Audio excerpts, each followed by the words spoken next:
Hello, and welcome back to Writing with Witches as Nicole tries to throw her camera to the ground. I popped down for a second and was like, oh, I just realized I was sitting really high. So yeah.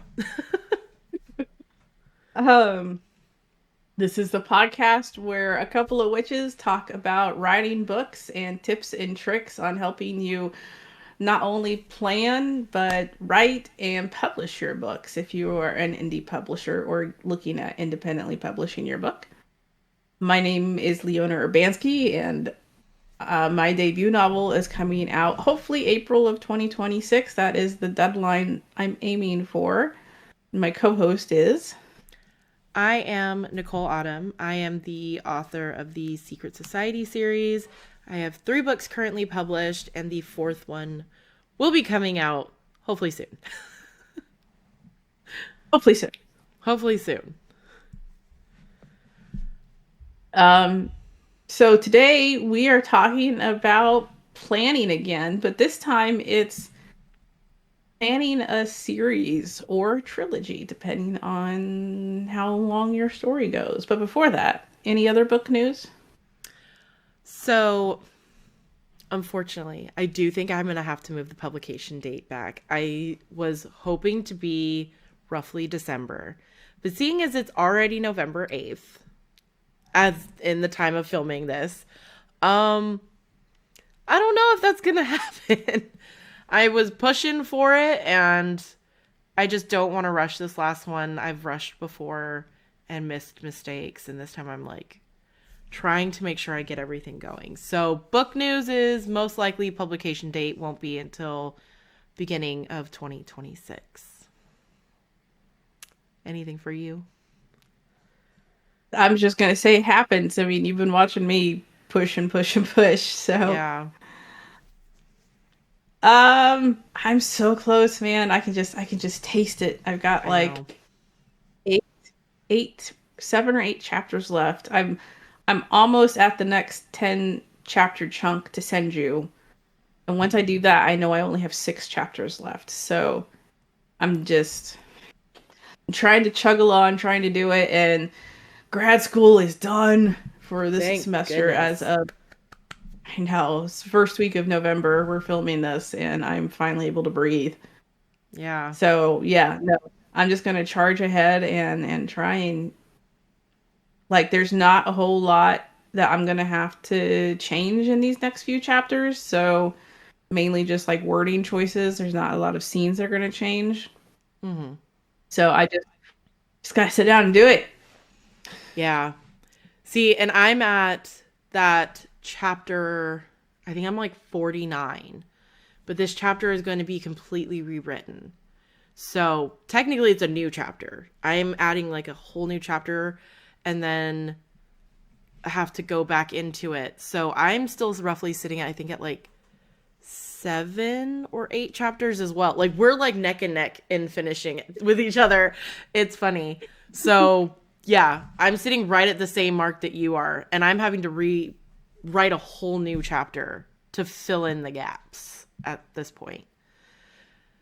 Oh, one thing that has come up since our last filming is Alex has given me concept art of 3 different scenes for Keen. That's right. And they are so good. We're So not good. going with Nicole's favorite, I know, but we're but saving it for later. the fact that it will be made eventually, I'm happy about. I'm But just gonna keep throwing money at Alex. right, we're just okay, just have us on, just have us booked in repeatedly. Just know, so we can just keep handing you money so you can keep making us art. And she was like, fine, that is totally fine. I'm good with that. Yeah. She actually messaged me. She's like, "Okay, I know my website says that I'm booked up for November. It's okay. You're in there already." She's So I already I already have her planned. scheduled for 4 more character arcs. Well, Yeah. Keen and then 3 more. Yeah. I mean, and I've already told So her it's just I want all of my characters done too. So that's why I told her in our little group chat. I was like, just have me in there, please, because I'm gonna yeah, want yeah, more. So yeah. yeah, exactly. So yeah, Which the character art of crazy. We love Charles. it. It is going so well. I It love makes me it. blush because I'm just like, oh, hi. Like, he looks so good. She's doing so good on Charles. And then once she got like Yeah, the no. like rendering right, like with the colors, and like it just brought the colors so much more to life. And I'm like, oh my gosh, that makes a huge ass difference. Because at first she was like, well, he's in a dark room, so don't mind the colors. I'm like, okay, well, that makes sense. It's kind of dark. But then she like changed it and it was like far more vibrant. And I'm like, I'm so excited. I can't wait till she's done. It's going to be so good. I can't wait to see Leo personally, but then he's my favorite. So Yeah. I mean, that's fair.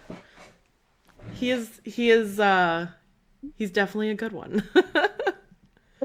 I mean, they're all good ones. There's Yeah. a reason it's a why choose, right? Yeah. Everyone has their preference. Some people like really don't like Charles, but then other people love him, and then people don't like Leo because he's kind of crazy, and it is what it is. Everyone's got a preference. Leo and I would just get along really well, just as people. Yeah. So it works. Yeah. We're both a little unhinged at times. That's perfectly okay, right? I was editing our last video of character creation and realized just how wrong just some of the stuff we said was, I'm not going to say wrong, but it was also just like, really? So it was like, I can't see the characters in my head, but I can hear them. And I'm like, that's not good. You're like, that kind of makes me sound like I am mentally unwell. Yeah. I mean, Anyway, if an author heard that, they're gonna know exactly what we're talking about, though. Like, they're gonna be like, 100%, I get it. So, I mean, and with mine, people could think I'm hallucinating because I can see them so vividly in my head. Like, I could tell you if they're sweating in a scene. You know what I mean? Like, yeah. that's how detailed I can see them. And yeah, so we may be a little mentally unwell. Who knows? But it works. Anyway, so yeah, exciting news. Newsletter is going to go out with the concept art of Keen. I'm going to drag it out again, but since I have more time, I'm going to try and do a bi-weekly, if not weekly, because I want to get all the concept art for you guys to see it before the final art comes out.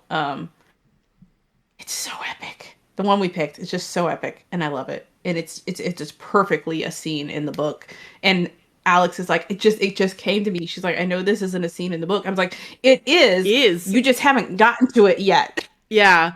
So the fact that she even was able to pick that up before even reading it was just like perfect.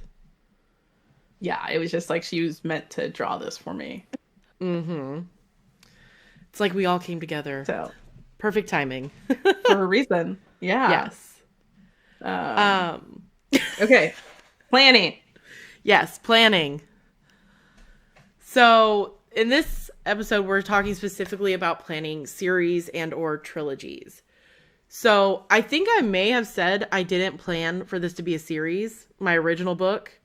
But now that I think about it, I did. Because I remember when I was making the cover, I knew it was going to be series, so that's why I put it on the cover. I think maybe when I very first started writing, I didn't think it was going to be a series. But eventually writing into it, I knew. But there are ways that you can go about planning a series. And one of them would be having a detailed outline, which I have no experience with. I have a little. I feel like you would probably be better to talk on this than I would, because I'm in the dark on that one. It's the same thing we talked about when we were talking about planning in one of the very first episodes we did, and it's that detailed outline. There's pros and cons to it. If you really want to know exactly what's coming, you want to be able to hit every single beat that you've thought about in this book, a detailed outline is probably going to be helpful to you. You're going to know exactly what's happening in each book. You're going to be able to keep track of it as you go. There's definitely less unpredictability, which is the same thing as what I just said. And I just realized that, It's also going to be easier to find Blind? plot holes. It's going to be easier to find plot holes because you are plotting everything out on this detailed outline. So it's going to be easier to be like, hey, that just doesn't make sense, kind of thing. But some of the cons for it are some of the things that I love the most about writing, and that is it's harder to change direction. Like if you hit some kind of pivot point and you have this detailed outline that you're committed to following, and you're like, okay, it can feel forced. And it just depends on how you've written everything in characters. And speaking of characters, it's very little leeway for independent character development. You know, like when they talk to you in your head. Yeah. When they really tell you what they're thinking. Exactly. So it, like I said, there's benefits and there's cons to it. Drawbacks, I guess, is what I was trying to say. And it's just gonna depend on you and who you are as a writer. As if this is your very first time writing a book and you're not sure of where you're gonna want to go with this, a detailed outline might help you. If you don't have the fully formed story in your head, like Nicole came to, then or actually no, she didn't. She just flew by the seat of her pants. I But did. then if you don't like that unpredictability, if you don't like not knowing where you're going, a detailed outline could be helpful for you because it's going to, depending on how detailed it is, you might be writing the book through this outline. And just when you actually start writing the book, what you're adding is dialogue and action. You already have the plot laid out for you. You have the events laid out for you. And I know I'm talking like it's a single book, but this is something that you can spread across a series or a trilogy, depending on how much effort you want to put into it, honestly. Yeah. Um, you might do a detailed outline for the 3 books, but depending again how much effort you want to put into it, there might be more you're actually having to put in as you go through each book. And my best advice for this is to let the story go where it will. If you try and force it to stay on those train tracks, it's going to derail hard at some point. I have done it. I have been like, I really tried to make something go the way that I wanted it to go, and it didn't work. And the Yeah. story didn't go well. And I was like, I just have to let this story tell itself. Mm-hmm. So, so yeah, that's kind of, you know, the benefits and drawbacks for a detailed outline. Um, Rough roadmap. I have a feeling you didn't even do that either. So, Not with this series, no. But I am kind of doing that for the book I'm currently going to be writing on. Because I, like, for whatever reason, the Secret Society series, I did not plan anything. I went seat of my pants, just wrote, and didn't know where it was going until it got there. This one, however, because I have a few different plot lines going with different sets of characters, I was finding it hard to just write. Because with the Secret Society series, it was focused on one group and how they all interacted together. Where this one, it's different. So I had to sit there and kind of do a rough outline of, okay, this is where I want this plot line to go. And it's literally with sticky notes on a Miro board. So it's, this plot line is going here. This one is with these characters. This is how I want it to go. So in terms of a series, you're just writing down the highlights of each book. What is your main objective in that book? So are you going to have multiple villains? In my series, there is technically 2, maybe 3 could be considered, but mainly 2. And we find that one is a pawn for another. So in a book, in each book, it kind of starts unveiling that. So you may want to plan that out. Are you going to have a pawn for your villain, or multiple villains come in where they fight one and now they move on to another? Are you, you know, you're plotting out your main plot points at that point. But with that, when you are doing just basic chunks, you do have a higher risk of unpredictability and more likely to find plot holes because it is very basic, rough outlines. But with that, it does allow you a little more creative freedom. So maybe you have one of those sparks of inspiration and you're like, oh my God, this scene just popped in my head. This is perfect. And I can fit it in here because you don't have that rigid outline and structure, that you can then take that and slot it in. You also have that opportunity for that character growth. You can put in situations like, say, that aha moment was something that you put your character through that makes them develop as a character into something you want them to have later on for another situation. Like a character trait. So it is easier to adjust things as you go if you have those inspirations, or maybe you're finding a certain plot line that you wanted wasn't working. You're like, you know what? I'm going to get rid of it. And you have the freedom to do that because it wasn't such a rigid outline that it's now going to screw up something later on in book 2 or book 3 or 4.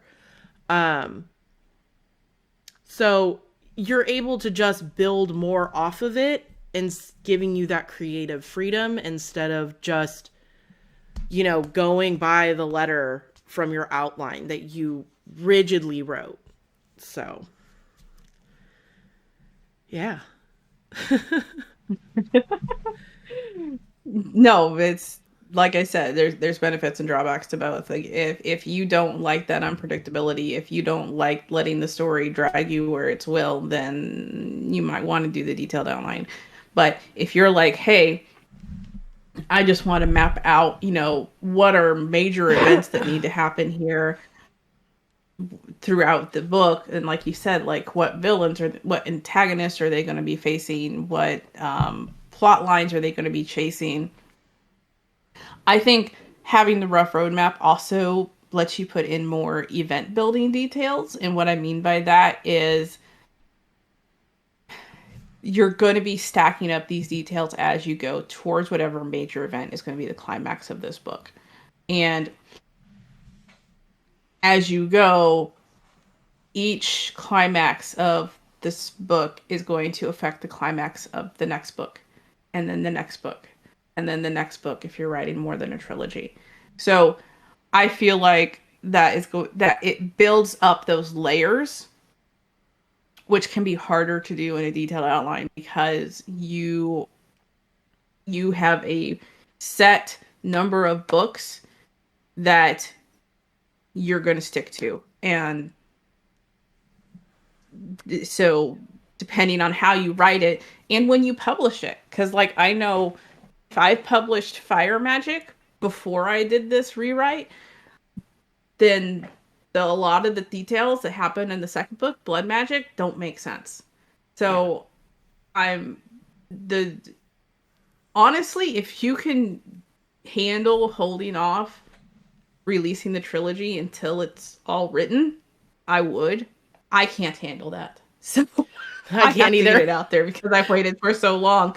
Yeah. But it once that book is published, it kind of sets the canon. And you do need to respect that. You can't be like, oh, well, I actually changed this piece of the plot to adapt it for the next book. Well, your readers don't know that. Your readers don't. And unless you're like reissuing the book on a regular basis. And I don't think that's a good idea. Because then you're just going to make readers angry because they have to reread the whole book again just to see what changed. Yeah. So that's just something to think about. Building up those layers, building up that onion. Yeah. or And paint layers, depending on how you want to just look at it. yeah. And I will say, if you are someone that has the patience to write the whole series, it can be done. I know there was, I believe it was Kennedy Sutton. She has an 8-book series. It's like a pirate romantasy series. And she wrote, if I'm not mistaken, she wrote almost all of them before releasing. And she did like a rapid release of her books. So it was like every 3 months, 2 months, 3 months. It was like really fast. So it was like rapid release, like one book out came out in like another 2-3 months. The next one came out. So if you can hold off, you can do that. And that, if you can get the marketing for that and get the readers, some readers may love that, where they are able to get those rapid releases because you've already done all the work. You've got all of it done and ready to publish. And with that, you won't lose the steam of authors who write a book, release, write the book, release, and then that's like a year between each book release. If you can do that, it may be a good strategy to gain readers and keep them coming back and engaged with your books. I think that's a very fast release time. I couldn't do it. And I'm way too impatient to wait that long to have a whole series written to do that. But if you have the patience, that is an option of how you plan to release your book series if you plan to do that. So, again, I don't have the patience. Well, and I mean, that kind of strategy, binge readers will love that. And people Yeah. that don't want to read incomplete series will love that kind of release schedule because you can say, like, hey, I have all of the books written. I'm just releasing them on this schedule. So the readers can be like, oh, okay. They know the next book is coming.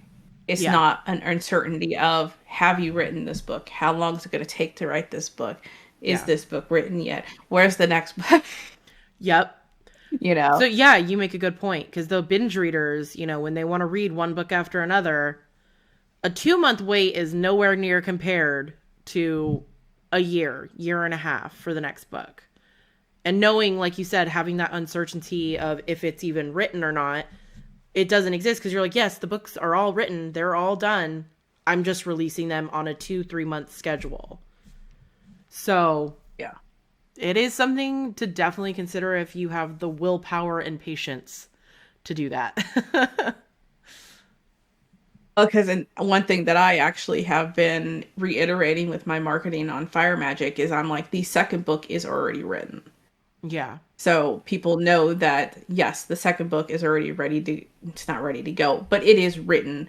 Yeah. And I'm going to, it kind of helps give them a little more faith that I am going to complete this trilogy, especially as a debut author. So Hmm. that is definitely something I've done. Yeah. So that would bring us to our witchy tip, which at the time of filming this, I believe the full moon actually just passed a day or two ago. So That I don't pay attention. I so our topic is moon rituals. You're like, I don't know. Yeah. So the topic is moon rituals and some of the things that you can do. New moon is common for witches to do rituals to set their intentions, focusing their energy on what they want, really building up that intention to basically get you to the full moon, which is where you will release your intentions out to the universe or whoever. And basically, that is when you're doing your spell work. The new moon is your prep, full moon is when you're doing your spell work. Um, and that's for releasing your intentions. You can also cleanse and charge your crystals. Typically, this is done in full moon, under the full moon, um, as well as also doing moon water. So, getting that water for, I mean, I know a lot of people use moon water to make Florida water. They use it for cleansing their house, spell work. Whatever you can think of, you can use moon water for. Yeah. See, I've never made moon water because the thing about moon water is you're actually supposed to go get the water before the sun rises. Yeah. I Yeah, that doesn't happen. I don't wake up before the sun does. That's nuts. The sun I wakes did me up. before the time change. Yeah. Before the time change, I did. Now I Yeah. don't. Yeah, but now that the time has changed, I am up as the sun is coming up. So I'm like, yeah. Yeah. And I cannot be bothered to wake up before the sun comes up to get some water from outside. So, moon water is a good option if you are an early riser naturally. Yes. If not, you could always turn to rainwater. Rainwater is Yep. always a good alternative, or thunderstorm water. Water has all kinds of properties depending on where you get it and Yeah. how you're getting it. So, Water is a carrier of energies. So, depending on, like you said, where you get it, how you get it, what energy is happening, whether it is the new moon or the full moon, quarter moon. You know, it's funny because as a Cancer, I really should be more of a moon witch, and I'm just not. no, I mean, I can see that, but the water makes sense for you as a Cancer. Yeah. Yeah. Anyway, So the sea random witch thing tangent. totally makes sense. The sea witch thing does make sense. Yes, Yeah. I love my water. Yeah.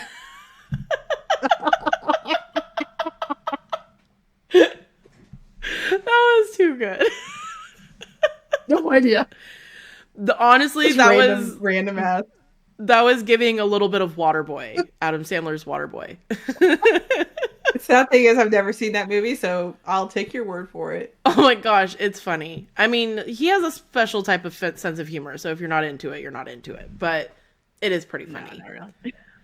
Um, Anyway, so so yeah, moon rituals. yep. I mean, you could do anything under the full moon if you want to. So, um, Dance naked under the full moon. Go for it. See what happens. you never know. That may be the best night of your life. You don't know. I will say at least get a privacy fence though for your own, unless you're way out in the middle of nowhere Yeah, unless you and live. lots of bug spray. Yeah, unless you live on your own and you know you don't have neighbors within a few miles, you may be all right. But yeah, if you live in a suburban neighborhood, make sure you have a fence. You know, you don't want to scare the neighbors. I mean, technically you're on your own property, but still, it's not a good. Not Yeah, they still might try to get you Yeah. for like indecent exposure or some fucking charge, you know. yeah. But anyway, We do Our- not endorse or decredit it. yes. It's your choice. This witchy tip was a short and sweet one, and we will be jumping back into planning books, and we're talking about planning multiple books again. So when doing that, you have to consider how long are your books going to be. This can be a hotly debated topic when you're doing series. I feel like if you're going to write a series, I don't think you should be writing books, in my opinion, and this is probably trauma from Zodiac Academy. I don't like that, and probably part of Eye of the World too, the 700 plus pages per book. Good night. Oh my gosh. It is a lot. So you may want to consider how long are your books? And then physically, how big are they actually going to be depending on the length of it? Because, you know, a standard 300, 400 page book is fine. And it's typically not too thick, it's not too cumbersome. But when you start getting up into those 600, 700, 800 pages, and hell, I'm sure there's probably even a series that has 1,000 pages per book. Mind-boggling. But you have to think those books are Those going to be doorstops. That's exactly what it's. So those books I was looking up. It's kind of a joke among the Green Rider community that some of the Green Rider books are doorstops, and not the latest one, but the one right before that, Winter Light, is 848 pages. Oh, my heart. The I mean, it was thought. worth it. A Yeah. lot happens though. Well, yeah. So, but you may decide you may not want your books to be that long. And instead of making, say, you could have a book series that's 4 books, but they're all 700, 800 pages long. You may decide, you know what, maybe I need to break these up. And you find good spots that make them 300, 400 pages so they are more digestible. Because not everyone is willing to look at a 700, 800 page book and go, yeah, I'm ready to tackle that. Some people won't. Like, they're just like, oh no, that's too much for me. I'm going to find something shorter. So that is something you have to consider when writing out and planning your books, is how long are they going to be?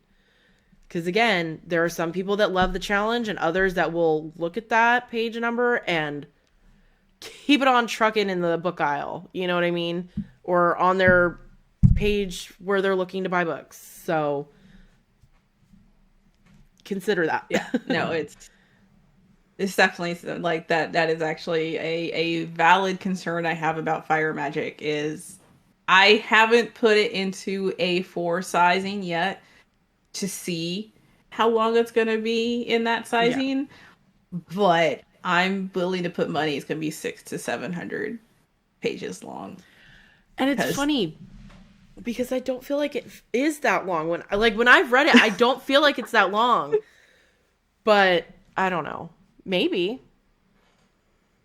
we'll see. We'll see. Yeah. That's partially what Alex is waiting on. She's like, we need to know how big the spine's going to be, and I'm like, I'm trying. I'm working on it.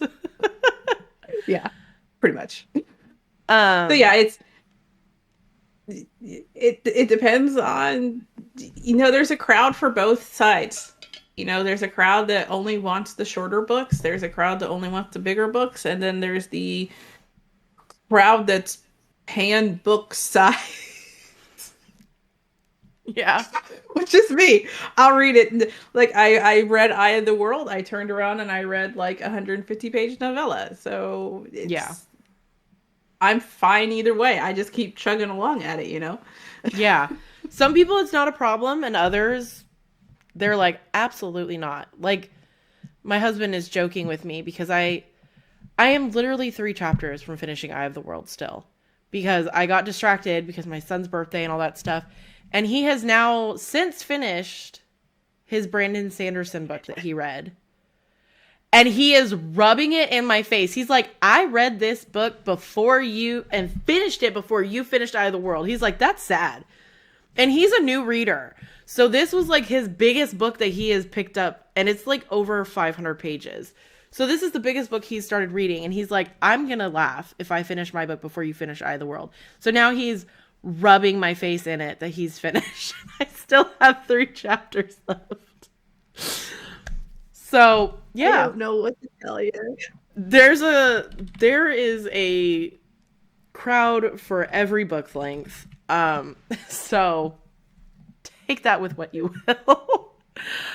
But that does, on a more serious note, does affect how you plan out your series and how many books are you going to put into these series. Because again, if you're the person that doesn't like those 700-800 page books, I really don't think you're going to want to write one. So just kind of keeping that in mind. And it is deceiving, especially if you're not working in a specifically like book formatting software. If you're working in just like plain old Microsoft Word like I am, and I have it just a normal, letter sized formatting right now, I'm not getting an accurate count of how big this book is going to be because it's not in trade paperback size or hardback size. So I'm like, Yeah. I don't know how long it's going to be. I'm just kind of guessing at this point. So it's something to think about and maybe occasionally like throw it into that size just to see, Yeah. see how big, how long it's going to be. Don't scare yourself later. Don't go for the Yeah. jump scare later when you format it. You're like, oh shit. Yeah.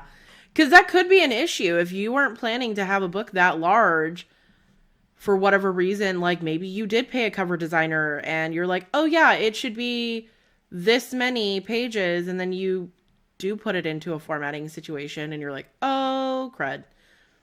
That spine's way off. Whoopsie. Yeah. Um, and I mean, I don't even work on Word, so I don't even get a page count at all. I only have a word count. So mine is just a ever going, just scrolling, no pages, no nothing. So I have no idea. Not even a clue of how close I am to page number. So, yeah. Yeah. We'll find out. We'll find out.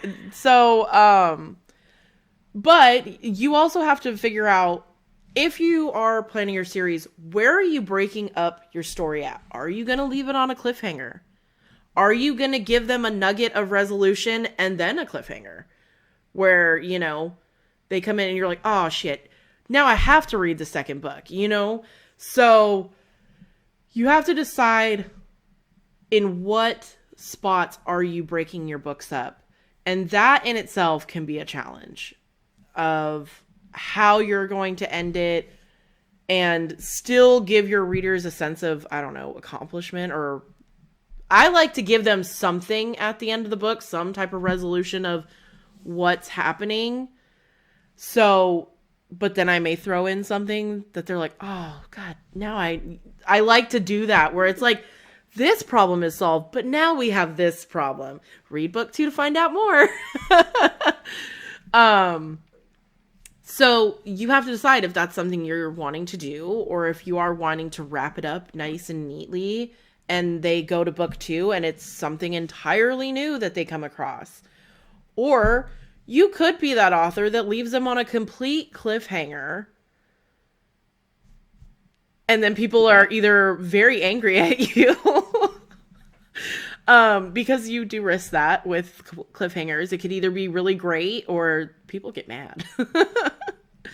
But also you I have have to heard yeah. more than one story of a book being thrown across the room because of a cliffhanger. Yeah, I can see that. I can 100% see that. And in each book, you have to consider what are the major events that are going to be happening in each book. You need to have something. You don't want it to be a bunch of filler, or you're going to get that this book was boring or the pacing was slow. So you want to make sure you're putting enough main events in each book and you're not writing it. And then all of a sudden you're like, oh, all of the action happens in book 2. Book 1 is like filler and world building and nothing really happens. And then book 2 comes and all of it happens. And then book 3, you're like, oh, now I have to find stuff to fill it in to finish this book series. So making sure things are spaced out properly to keep the book flowing and going at a good, decent pace is a good idea. Mm-hmm.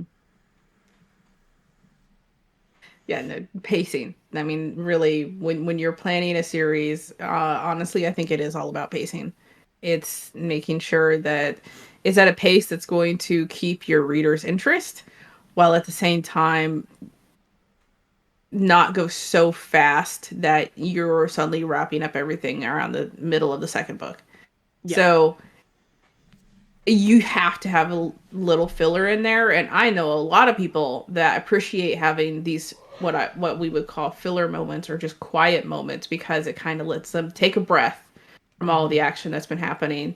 And it's sometimes those quiet moments where the most character development can happen because quiet moments tend to be dialogue heavy. Yeah. or very retrospective for a character, or watching them perform a habit. And so that kind of character development helps flesh out your books um beyond just pure action. Yeah. Yeah. I agree. I'm trying to think of something, but yeah, like you said, those quiet moments are because you have to think. Say they just had this massive, huge ass battle, and maybe they lost someone. Those are those moments after where that's where you're going to see how their mind really works and just how they process things. Because when you're putting characters through all this action and stuff, it's going to take a toll one way or another, whether it's physical, mental, emotional. There's going to be something. And those filler moments are good for really letting the readers see who they are in processing those hard moments after. So, yeah, just having it all action is great sometimes, but sometimes those nice quiet moments in between are nice. Um, The best example I can think of for that is not actually a book. It's the second How to Train Your Dragon animated movie. They had all that action and stoic past, and they had a quiet moment. It doesn't feel like a quiet moment because there was the funeral and the, but they had that quiet moment of Hiccup reflecting and talking to Astrid before it went on to the next action scene. And it that reflective moment really helped the character building of both Hiccup and Astrid and his mother, and being able to move forward with the story with some kind of peace instead yeah, of just this constant unresolved, well, how did that not affect him at all? His father just died, the man that yeah, raised him. So that's one of the best examples I can think of having those quiet moments. yeah. Also, a good thing to do is kind of like in TV series where you have a what happened last episode type of situation. So, in your next book, that first chapter is oh, wow. A good spot. My mouth was not working. That first chapter is a good way to kind of refresh what's going on from the book before. I always like to try and do it in the first chapter. Just as like a and not just like, oh yeah, this happened, this happened, this happened. We're now here. Um Even in those quiet moments, like you said, that was the start of the second movie, right? Of him having that quiet moment of all of these things have happened, reminding people of what happened in the first movie and where they are now. So having those moments, like I honestly have a good example in my third book in Unveiled that will be coming out probably next year. In the beginning, a lot has happened and she has gone through a lot of emotional turmoil. And the first few chapters of that is her dealing with that. And it is heavy. So, but in that first chapter, it's reminding people of what happened beforehand and refreshing the readers of, hey, all of this has happened and I'm now currently dealing with that. So just giving your readers a little bit of something from the previous book to remind them what happened, especially those key elements that have really affected your character in one way or another, is a good way to just kind of refresh them from each book, depending on also how long the releases are between each one. Yeah, and there's multiple ways to use this recap. There's the internal turmoil that Amy is going through that helps recap what happened in the last episode. There is um, like report coming from a different viewpoint Mm-hmm. and kind of having that recap of, hey, this is what happened, but it was from this viewpoint kind of thing. There's just characters having conversations about what happened in the past book or two. So there's multiple ways to recap your story, and it's what fits the tone of the book. Yeah. Like I know in the second book in Blood Magic, a lot of the recap is coming from Brenna dealing with the fallout from the first book, and it's a lot of internal monologue Yeah. and how she's dealing with that and how she comes out of that. So, and then there's other ones that has been, hey, this was different characters' viewpoint of the events from the last book. And it was a way to recap it while also giving you a new perspective and new information. So Yeah.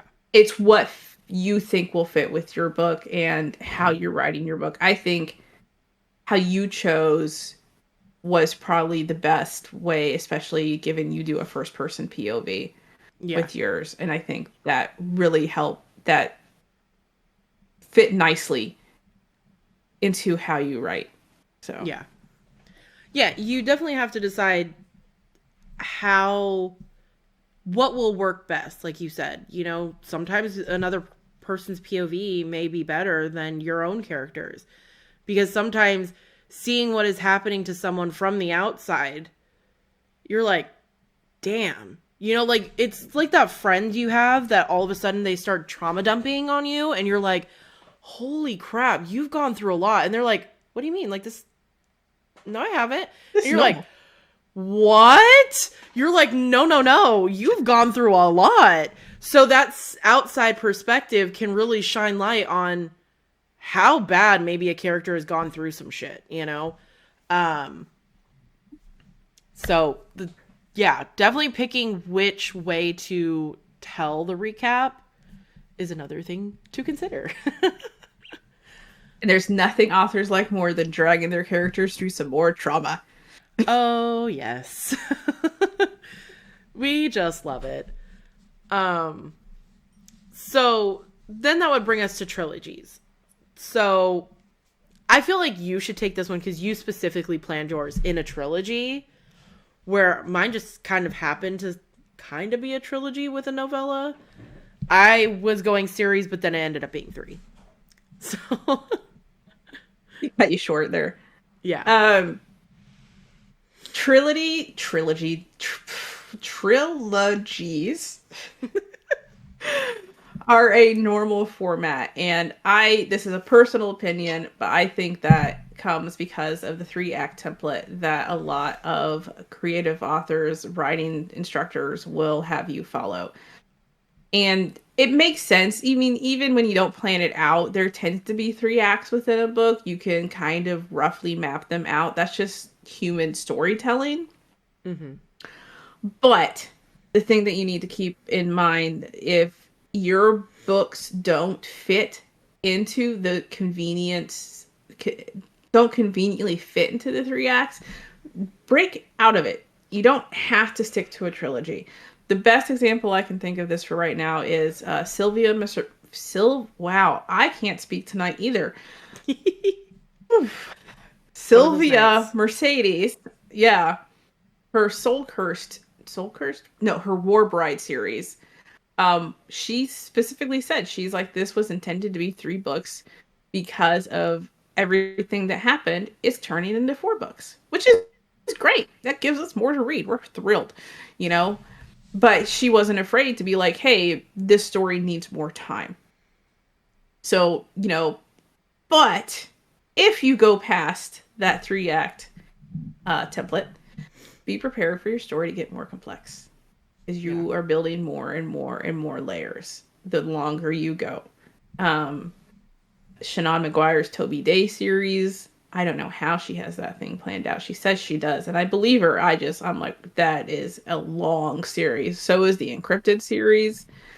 Um, the Green Rider series, I'll come back to that one again.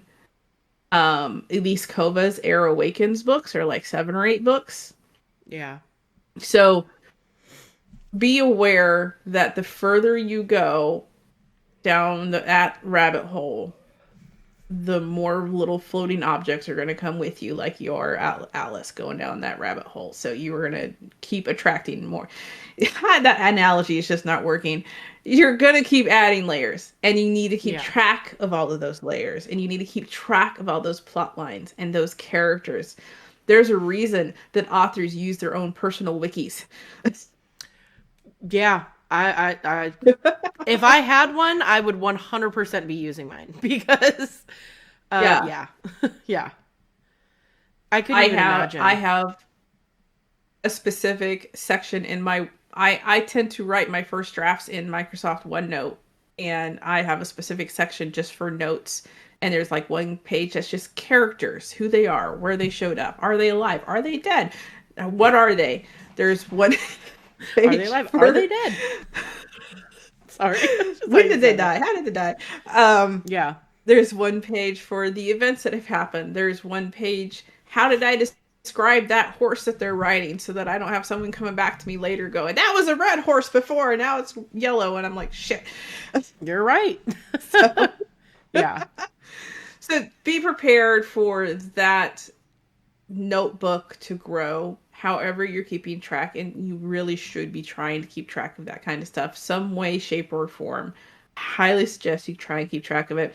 Otherwise, you're just going to be going back and rereading the books constantly to try and remember what exactly happened in that book. So Yeah. be prepared. The longer your series is, the more complex the story is, the more characters you're going to accumulate. I mean, unless you're like on a deserted planet and it's only like two people or something, I guess it's harder to accumulate characters there. But you know what I mean. I get your point. Yeah. I mean, that's So, true because you have to think, especially if you start pulling, if you go so far in your series and then say a character from 4 books back decides to pop back in or whatever, that is going to be a lot to go back and remember. I mean, you could change so much of the person or the character. So yeah, having a long ass series, oh my, I couldn't even imagine. I've gotten to 3 books, technically 4, and I'm like, I don't know how people could keep going. Like, again, I'm going to use Zodiac Academy as an example. How they keep on going, I don't know. And it's just, like you said, it keeps getting more and more complex, more and more obstacles, more and more everything. And eventually you're just like, oh my gosh, are they ever going to get a break? um, yeah. So I could see how, these long running series, if they're not like interconnected, standalones, and it is just a series that is building off of itself, that can be a lot. Like, I mean, we're reading Eye of the World, so I can imagine it's going to be a lot because it's a 15-book series. it's going to be a lot. Yeah. And they're probably all about 700 pages. There's one that's 1,000. I would bet. I was looking. Oh, I believe it. And I was like, oh, you were looking up your future torture. Yeah, I was like, 1,000 pages? Oh, God. Well, it's a good thing you've already made that executive decision to listen to them in the future. Yes. I'm like, I'm going to listen to them. It is going to be so much easier for me. But yeah, I actually have a book review. Yay. So this one I did read on my Kindle. And it is called Scary in Love by Holly June Smith. Yes, I know at the time of filming this, it is a week after Halloween. I don't care. I still love everything spooky and Halloween related. And oh my God, did this book deliver. So it follows, oh my gosh, what was her name? Now I am totally forgetting, even though I just read it. Jenna. So it follows Jenna Lang and her love of all things spooky. Halloween's her favorite holiday. And she is one of those girls that love to be scared. And she's gone to all of the Halloween haunts, and nothing seems to really get her blood pumping like she wants it. So this old mansion in her house that they've all had stories about, this old man used to live in it. He died, and it's been sitting vacant for, I think, 2 years now. And all of a sudden, someone comes and gets the house. And it is a young man named Mason Miller who now is going to turn this house into a Halloween haunt because he also loves all things Halloween. So, long story short, this is a smutty holiday Halloween novella. So, it quickly is evident that they both have an attraction for each other, and he loves building these experiences. He loves building things to make people feel a certain way, and our girl loves to be scared. So he eventually decides that he is going to build a once in a lifetime experience for just Jenna. And boy was it good. um he essentially takes her through multiple scenes of scaring, and a lot of fun, hot smut happens. So, if that is something you are interested in, I highly recommend reading it. It is very well written.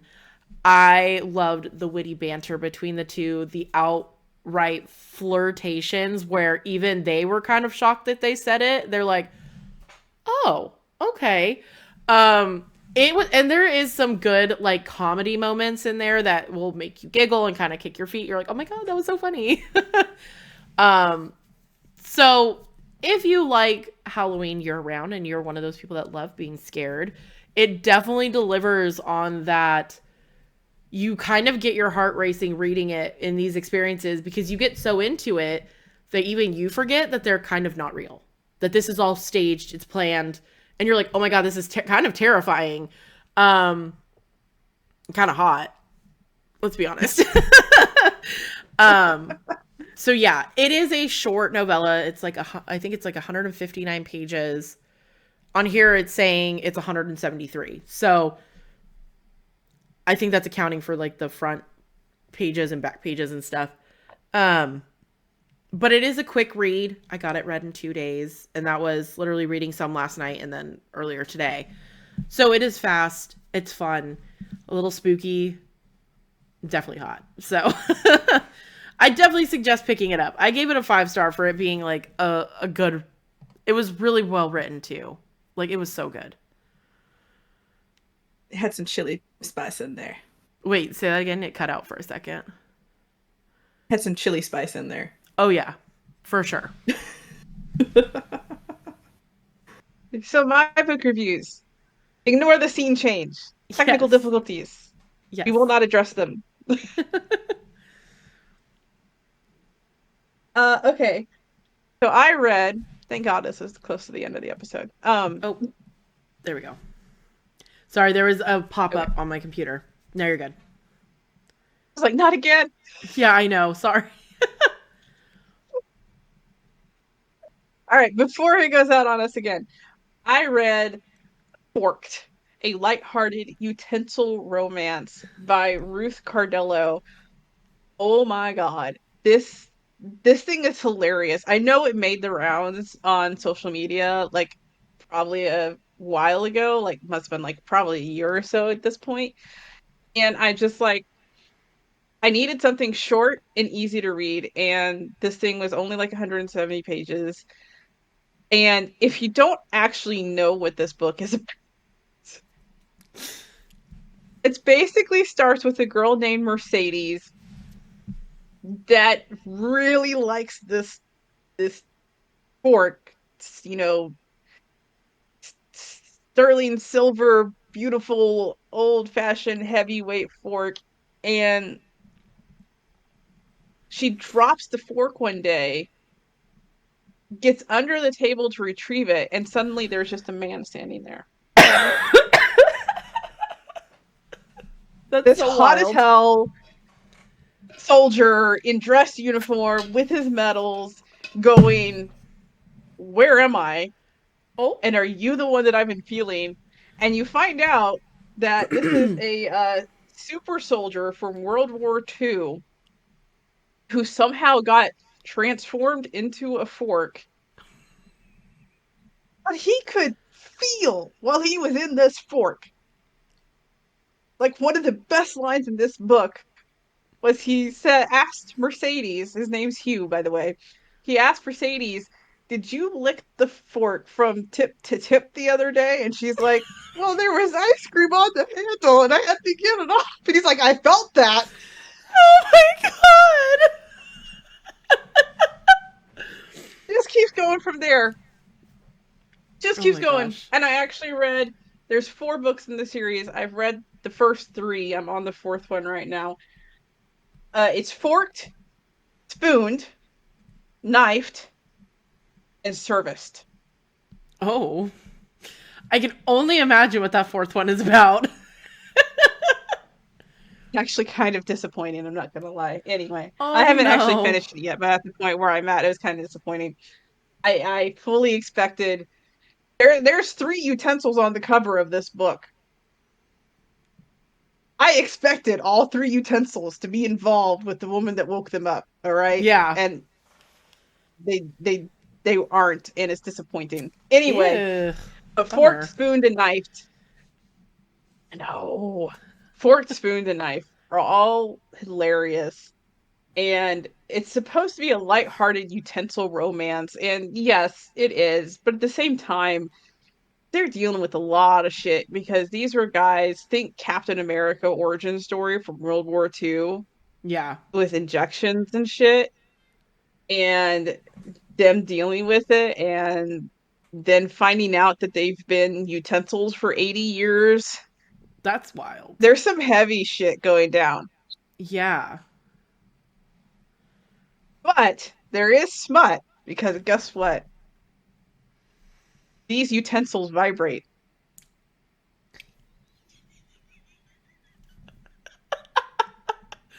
What? And transform in the middle of it. So he just ends up between her legs. Oh my gosh. What? Oh my goodness. If you like just smut for the hell of it and because it's funny, go read it. They're really short novellas. I got through 3 of them in a day. And it's just so freaking funny. I'm reading the 4th one right now. They're kind of formulaic, but you know, what do you expect from this kind of trilogy that it's supposed to be formulaic, that's the point. But I'll give the characters are all different. Personally, I liked Knifed the best, that character Ray. Because as we mentioned earlier in this episode, I'm a little unhinged, and so is Ray. So Yeah. That's great though. And it is on my to read list. That's going to be next for like a short read. yeah. So there's some smut. Mercedes, once you get to the viewpoint of Cheryl and then Ashley, Mercedes is a little spacey. And you kind of feel that in the first book, but you don't realize it because Cheryl and Ashley are both very science, book smart types, Mm-hmm. very science oriented. Mercedes is not. Yeah. Mercedes is just, you don't even know what she does for a living. You just know she works from home. That's She's it. just there. She's just She's there just for the there. thrills. Like, you know what Cheryl does for a living. You know what Ashley does for a living. You don't know what Mercedes does. She's just there. Oh my So, goodness. anyway, sorry for the technical difficulties and the scene change and the cat giving himself a bath behind me. I did notice. I'm sorry. Um, that is my book review. If you like smut, you like short, you like little light-hearted romances that involve utensils, if that's some weird kink for you, no We're not judgment judging. here. I enjoyed them. Um so So, that that's it. would yeah, that would bring us to the end of this episode. You can find us at writingwithwitches.com and you can email us at writingwithwitches@gmail.com. You can find us on Facebook, Instagram, TikTok, Blue Sky, and YouTube as Writing with Witches. And we do have a Discord server, all of which are linked below. You can find me on all the aforementioned places, as well as author Nicole Autumn. My website, my Discord server, all of that will also be linked below. Leona. You're going to find me as Leona Urbanski, primarily on Facebook, Instagram, and my Substack. My website is up and running. Hallelujah. It took me long enough. Um, so yeah, that's really all I have to say right now.